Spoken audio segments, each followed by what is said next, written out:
পৃথিবীর সবথেকে ঝুঁকিপূর্ণ ও ভয়ঙ্কর কাজগুলোর মধ্যে একটি হচ্ছে মাউন্ট এভারেস্ট জয় করা। মাউন্ট এভারেস্টের পরদে পরদে লুকিয়ে আছে মৃত্যুর ঝুঁকি। পৃথিবীর সর্বোচ্চ চূড়া মাউন্ট এভারেস্টে সবসময় 100 মাইল বেগের বাতাস এবং -16 ডিগ্রি সেলসিয়াসের তাপমাত্রা বিদ্যমান থাকে এবং এর সাথে রয়েছে অক্সিজেনের সংকট। পৃথিবীর ইতিহাসে মাউন্ট এভারেস্টের সবথেকে ভয়ঙ্কর ঘটনা হচ্ছে এখানে মৃতদেহ পড়ে থাকতে দেখা যায়। এখানে প্রায় 200টি মৃতদেহ পড়ে রয়েছে, যা এখন পর্যন্ত উদ্ধার করা সম্ভব হয়নি। মৃত্যু ছাড়াও এভারেস্ট জয়ে রয়েছে বিভিন্ন ধরনের ঝুঁকি। কাজটি যেমন সময় সাপেক্ষ, তেমন ব্যয়বহুল।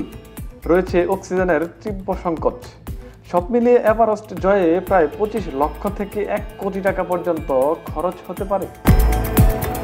কিন্তু প্রশ্ন হলো, মানুষ কেন এত ঝুঁকি নিয়েও এভারেস্ট জয় করতে চায়? চলুন জেনে নেই রহস্যগুলো।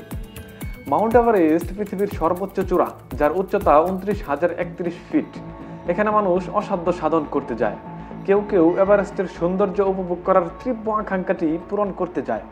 এভারেস্ট জয় করা মানে নিজের নাম ইতিহাসে স্বর্ণ অক্ষরে লিখে দেওয়া। পৃথিবীর ইতিহাসে সর্বপ্রথম 1953 সালে নিউজিল্যান্ডের এডমন্ড হিলারি এবং নেপালের তেনজিং নুগরে এভারেস্ট জয় করেছেন। এরপর থেকে এখন পর্যন্ত বিশ্বের 7,269 জন পর্বত আরোহী এভারেস্ট জয় করেছেন, যার মধ্যে রয়েছে 7 বাংলাদেশি নাগরিকও। 2010 সালে প্রথম বাংলাদেশি হিসেবে মুসা ইব্রাহিম এভারেস্ট জয় করে এবং 2012 সালে প্রথম বাংলাদেশি নারী হিসেবে এভারেস্ট জয় করেছেন নিশাত মজুমদার।